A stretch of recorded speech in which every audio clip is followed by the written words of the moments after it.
Hello everyone, in today's video, I will demonstrate the process of recovering deleted posts on Instagram.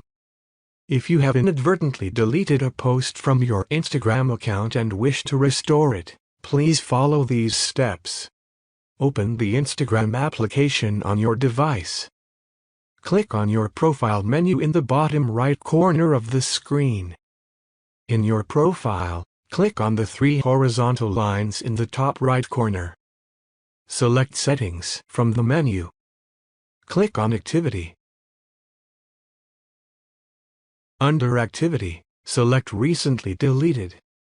You will see a list of all your deleted posts from the past 30 days. Select the post you wish to restore by clicking on it. Click on the three dots in the top right corner of the post. Select Restore from the menu. Confirm the restoration by clicking Restore again. Your deleted post will now be restored to your profile.